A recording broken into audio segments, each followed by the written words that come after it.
Oke, assalamualaikum warahmatullahi wabarakatuh. Perkenalkan, nama saya Muhammad Dito Jasjan Sidik. Saya dari Departemen Ekonomi Pembangunan Angkatan 2023. Di sini saya akan menjelaskan materi tentang sistem ekonomi campuran. Sebelumnya, saya ingin mengucapkan terima kasih kepada Ibu Puspa Utami, MESE, selaku dosen pengampu mata kuliah Sejarah Pemikiran Ekonomi.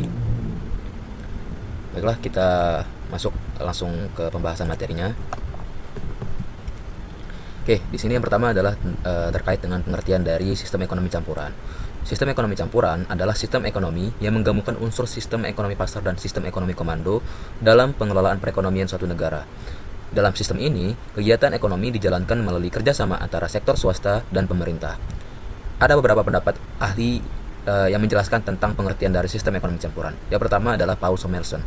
Paul Samuelson menjelaskan bahwa sistem ekonomi campuran adalah sistem ekonomi di mana pemerintah dan sektor swasta secara bersama-sama menentukan alokasi sumber daya dalam perekonomian. Kemudian yang kedua ada Gregory Menke. Gregory Menke mengatakan bahwa sistem ekonomi campuran merupakan sistem yang mengandalkan pasar dalam banyak aktivitas ekonomi. Namun, pemerintah tetap melakukan intervensi untuk mengatasi kegagalan pasar. Kemudian yang ketiga ada Richard Lipsey. Richard Lipsey mengatakan bahwa sistem ekonomi campuran adalah perpaduan antara kepemilikan privat dan campur tangan negara. Kemudian yang kedua adalah karakteristik sistem ekonomi campuran. Sistem ekonomi campuran memiliki ciri khas berupa perpaduan antara kebebasan individu dalam kegiatan ekonomi dan campur tangan pemerintah untuk menjaga stabilitas serta pemerataan kesejahteraan. Sistem ini tidak hanya berfokus pada pertumbuhan ekonomi, tetapi juga pada distribusi hasil pembangunan secara adil. Ada 5 karakteristik sistem ekonomi campuran. Yang pertama adalah kepemilikan faktor produksi yang bersifat gabungan. Dalam sistem ekonomi campuran, faktor-faktor produksi dimiliki oleh swasta dan pemerintah. Swasta itu mengelola sektor kompetitif seperti perdagangan, teknologi, dan jasa. Sedangkan pemerintah itu menguasai sektor strategis seperti energi, transportasi publik, kesehatan, pendidikan, dan infrastruktur. Pembagian ini bertujuan menyeimbangkan efisiensi ekonomi dengan kepentingan sosial, sehingga sektor penting tetap berada dalam pengawasan negara dan tidak sepenuhnya dikendalikan pasar. Kemudian yang kedua adalah mekanisme pasar tetap berjalan. Sistem ekonomi campuran mengakui peran mekanisme pasar dalam menentukan harga dan alokasi sumber daya melalui interaksi permintaan dan juga penawaran.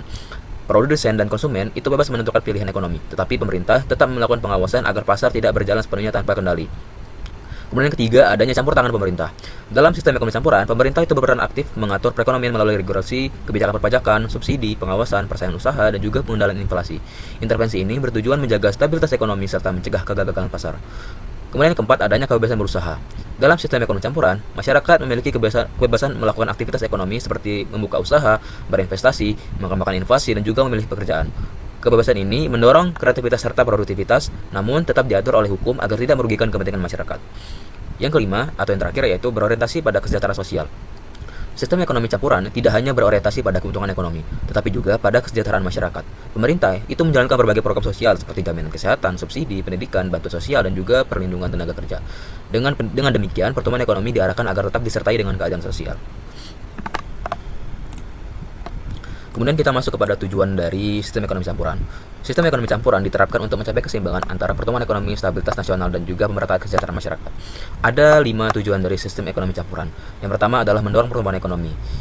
Sistem ekonomi campuran itu memberi ruang bagi sektor swasta untuk berkembang melalui persaingan usaha yang mendorong inovasi, efisiensi, dan juga kemajuan teknologi. Hal ini bisa meningkatkan produktivitas nasional sehingga pertumbuhan ekonomi tercapai melalui kompetisi yang sehat. Kemudian yang kedua adalah mewujudkan pemerataan pendapatan.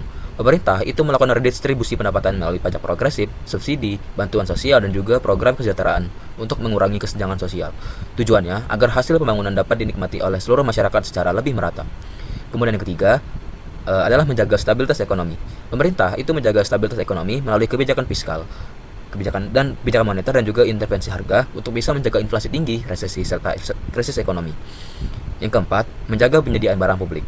Beberapa barang dan jasa seperti pendidikan dasar, jalan raya, kesehatan masyarakat, dan juga pertahanan negara tidak efektif jika sepenuhnya diserahkan pada pasar. Oleh karena itu, pemerintah berperan memastikan kebutuhan dasar tersebut tetap terpenuhi bagi seluruh masyarakat. Dan yang terakhir adalah mengatasi kegagalan pasar. Pasar itu tidak selalu berjalan sempurna karena adanya masalah seperti monopoli, polusi, dan juga ketimpangan informasi. Untuk mengatasinya, pemerintah hadir memperbaiki kondisi tersebut agar perekonomian tetap sehat. Yang keempat adalah kelebihan sistem ekonomi campuran. Nah, ada 6 kelebihan dari sistem ekonomi campuran. Yang pertama, menggabungkan keunggulan sistem kapitalis dan juga sosialis. Nah, dari kapitalis itu diambil kebebasan berusaha, persaingan, inovasi dan juga efisiensi.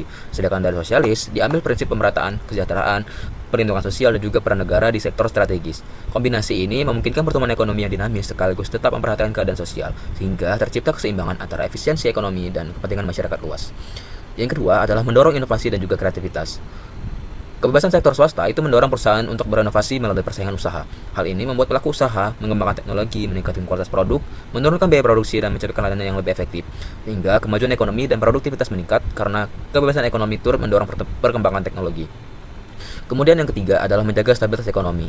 Pemerintah itu dapat melakukan intervensi saat terjadi ketidakstabilan ekonomi seperti inflasi, krisis, dan juga pengangguran dengan kebijakan seperti penurunan suku bunga, subsidi, belanja negara, dan juga stimulus ekonomi. Hal ini membuat negara berperan sebagai penyangga ketika pasar mengalami guncangan. Kemudian yang keempat adalah mengurangi ketimpangan sosial. Dalam sistem ekonomi campuran, pemerintah melakukan redistribusi pendapatan melalui pajak progresif, bantuan sosial, subsidi pendidikan, dan juga jaminan kesehatan untuk membantu kelompok ekonomi lemah. Dan kebijakan ini membuat hasil pertumbuhan ekonomi dapat dinikmati secara lebih merata. Kemudian yang kelima adalah menjamin ketersediaan layanan pasar. Pemerintah itu memastikan layanan penting seperti pendidikan, kesehatan, listrik, dan lain sebagainya agar terjangkau bagi masyarakat dan juga tetap tersedia. Dan hal ini penting karena jika sepenuhnya diserahkan pada pasar, akses bagi masyarakat miskin bisa terbatas. Yang keenam adalah fleksibel dan juga adaptif. Sistem ekonomi campuran itu bersifat fleksibel karena tingkat intervensi pemerintah dapat disesuaikan dengan kondisi ekonomi. Sektor swasta dapat lebih dominan saat kondisi normal, sementara pemerintah dapat mengambil peran lebih besar saat keadaan darurat. Dan ini yang membuat lebih mampu beradaptasi terhadap perubahan dan juga tantangan zaman. Kemudian kita akan masuk kepada kekurangan dari sistem ekonomi campuran. Ada 5 kekurangan dari sistem ekonomi campuran. Yang pertama adalah sulit menentukan batas peran pemerintah. Tantangan sistem ekonomi campuran adalah menentukan keseimbangan peran pemerintah. Terlalu banyak intervensi itu dapat menurunkan inovasi dan juga investasi, sedangkan terlalu sedikit dapat memperbesar kesenjangan sosial. Kemudian yang kedua adalah risiko birokrasi yang lambat. Intervensi pemerintah itu dapat seringkali melibatkan birokrasi yang panjang sehingga dapat memperlambat pengambilan keputusan ekonomi. Akibatnya, respon terhadap kebutuhan sektor usaha menjadi kurang cepat dan efektivitas kebijakan dapat menurun. Kemudian yang ketiga adalah potensi korupsi dan penyalahgunaan kekuasaan. Peran besar pemerintah dalam ekonomi dapat membuka peluang penyalahgunaan kewenangan seperti penyalahgunaan subsidi, nepotisme, korupsi, dan lain sebagainya. Jika pengawasan lemah, hal ini dapat merugikan negara. Oleh karena itu, transparansi dan akuntabilitas sangat penting.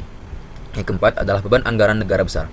Program perlindungan sosial seperti subsidi, infrastruktur pendidikan, dan kesehatan itu membutuhkan biaya yang besar. Jika pendapatan negara tidak cukup, hal ini bisa menyebabkan defisit anggaran. Kemudian yang kelima, potensi distorsi pasar. Inflasi pemerintah yang berlebihan dapat mengganggu mekanisme pasar. Misalnya penetapan harga terlalu rendah yang bisa menyebabkan kelangkaan. Oleh karena itu, intervensi harus dilakukan secara tepat sasaran agar tidak merusak keseimbangan pasar.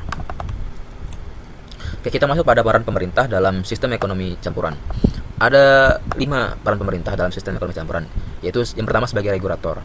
Sebagai regulator, pemerintah membuat aturan untuk bisa memastikan kegiatan ekonomi berjalan tertib, adil, dan sehat. Regulasi ini meliputi persaingan usaha, perlindungan konsumen, standar produk, ketenagakerjaan, dan juga lingkungan, sehingga aktivitas ekonomi tetap berkeadilan dan tidak merugikan masyarakat. Kemudian yang kedua, sebagai stabilitator ekonomi. Pemerintah itu bertanggung jawab menjaga stabilitas ekonomi nasional dengan menggunakan kebijakan fiskal dan juga moneter.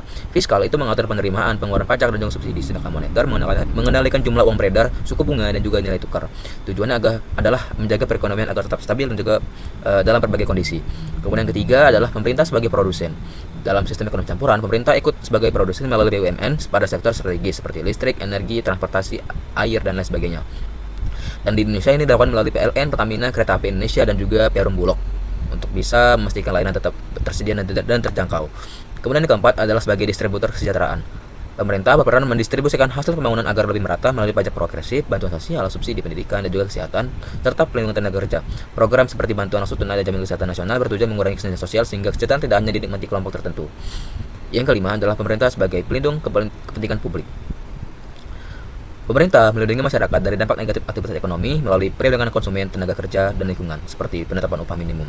Hal ini bertujuan menjaga keseimbangan antara kepentingan bisnis dan juga masyarakat. Baik, kita masuk kepada peran dari swasta, yang juga di sini ada 5 peran swasta dalam sistem ekonomi campuran. Yang pertama adalah sebagai penghasil barang dan juga jasa. Sektor swasta berperan utama dalam menyediakan barang dan jasa untuk memenuhi kebutuhan masyarakat secara tepat secara cepat, beragam, dan juga efisien. Dengan kemampuan beradaptasi terhadap pertumbuhan pasar dan juga perkembangan teknologi, sektor ini mampu merespon kebutuhan konsumen dengan cepat sehingga kebutuhan masyarakat sehari-hari dapat terpenuhi secara efektif. Yang kedua, sebagai pencipta lapangan kerja. Sektor swasta itu berperan penting dalam menciptakan lapangan kerja yang menyerap banyak tenaga kerja, menurunkan pengangguran, dan meningkatkan pendapatan masyarakat. Pengembangan dunia usaha juga mendorong peningkatan daya beli masyarakat serta kualitas sumber daya manusia melalui pelatihan, pengembangan, dan pengembangan kompetensi. Yang ketiga, sebagai pendorong inovasi dan juga teknologi. Sektor swasta itu menjadi sumber utama inovasi melalui persaingan usaha yang mendorong perkembangan produk, teknologi, dan juga layanan yang lebih efisien. Inovasi ini seperti e-commerce dan juga layanan digital turut mendorong kemajuan ekonomi nasional. Yang keempat, sebagai sumber pendapatan negara. Sektor swasta itu berkontribusi pada pendapatan negara melalui pajak seperti pajak perusahaan, PPN, ekspor impor, dan retribusi usaha. Dana ini itu digunakan untuk membangun infrastruktur pendidikan, kesehatan, dan program sosial sehingga aktivitas sektor swasta turut mendukung pembangunan nasional. Kemudian yang kelima adalah sebagai mitra strategis pemerintah. Dalam sistem ekonomi campuran, pemerintah dan sektor swasta itu saling melengkapi melalui kerjasama dan berbagai proyek seperti jalan tol, energi terbarukan, infrastruktur, dan digitalisasi layanan publik. Kolaborasi ini itu tentu mempercepat pembangunan karena pemerintah menyediakan regulasi dan stabilitas, sementara swasta itu mendorong pelaksanaan dan efisiensi. Oke, kita masuk kepada selanjutnya, yaitu ada beberapa negara di dunia yang menerapkan sistem ekonomi campuran. Yang pertama tentunya adalah Indonesia, kemudian ada Amerika Serikat, ada Jerman, kemudian yang keempat ada Swedia, Jepang, dan juga yang terakhir ada Tiongkok. Nah, selanjutnya kita masuk pada penerapan sistem ekonomi campuran di Indonesia. Ada 6 sektor penerapan di Indonesia. Yang pertama adalah sektor energi dan juga sumber daya alam. Di sektor energi, merupakan sektor strategis yang dikelola pemerintah melalui BUMN seperti Pertamina, PLN, dan juga PGN untuk bisa memastikan ketersediaan energi di seluruh Indonesia.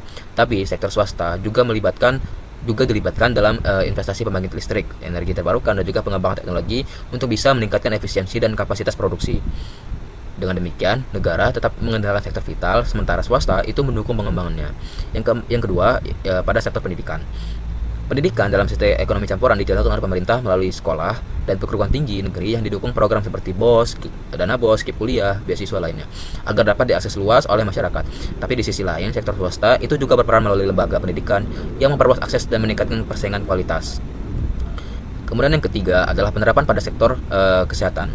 Dalam bidang kesehatan, terlihat dari kerjasama pemerintah dan swasta, di mana pemerintah itu menyediakan layanan melalui rumah sakit umum, puskesmas, klinik pemerintah, BPJS Kesehatan, untuk bisa menjamin kesehatan bagi seluruh masyarakat. Sementara swasta itu menyediakan rumah sakit, klinik, laboratorium, dan juga apotek yang bisa memperluas pilihan layanan. Dan sinergi ini memperluas jangkauan dan meningkatkan kualitas pelayanan kesehatan. Yang keempat itu pada sektor transportasi. Transportasi itu dikelola oleh pemerintah melalui BUMN seperti KAI, MRT, LRT, dan juga Transjakarta dan lain sebagainya. Dan untuk menyediakan layanan publik yang terjangkau. Sementara swasta itu berperan melalui maskapai, bus antar kota, taksi, dan juga transportasi berbasis aplikasi seperti Gojek, Grab, dan lain sebagainya yang bisa mendorong persaingan, inovasi, dan peningkatan kualitas layanan. Kemudian yang kelima itu pada sektor telekomunikasi dan juga digital. Pada perkembangan teknologi digital dalam sistem ekonomi campuran itu menunjukkan peran pemerintah sebagai regulator yang mengatur perizinan, frekuensi, perlindungan data, dan persaingan usaha. Sementara swasta itu menjalankan layanan telekomunikasinya. Persaingan antara perusahaan mendorong inovasi, peningkatan kualitas jaringan, dan juga penurunan biaya layanan. Dengan demikian, negara itu hadir untuk menetapkan aturan, sementara swasta itu hadir sebagai inovasinya. Kemudian yang terakhir adalah pada sektor UMKM dan juga ekonomi rakyat. UMKM di Indonesia itu menjadi tulang punggung ekonomi dengan dukungan pemerintah melalui kredit usaha rakyat, pelatihan, digitalisasi, dan juga bantuan pemasaran. Tapi demikian, pelaku usaha tetap mandiri dalam menentukan harga, produksi, strategi, dan inovasi. Dan hal ini menunjukkan kombinasi dukungan negara dan kebebasan usaha untuk bisa mendorong kemandirian ekonomi rakyat. Oke, mungkin ini adalah kesimpulan yang terakhir. Jadi secara keseluruhan, tantangan besar ekonomi campuran di era modern bukan terletak pada konsepnya, melainkan pada bagaimana sistem tersebut diimplementasikan. Keberhasilannya itu sangat bergantung pada kemampuan pemerintah dan sektor swasta dalam menjaga keseimbangan peran beradaptasi terhadap perubahan, menjaga keadilan, mendorong inovasi, serta mewujudkan pembangunan berkelanjutan. Dengan pengelolaan yang tepat, sistem ekonomi campuran tetap memiliki potensi besar menjadi fondasi ekonomi yang stabil, adil, dan adaptif di masa depan. Oke, mungkin cukup sekian penjelasan dari saya. Bila ada salah kata mohon maaf. Saya akhiri. Wassalamualaikum warahmatullahi wabarakatuh.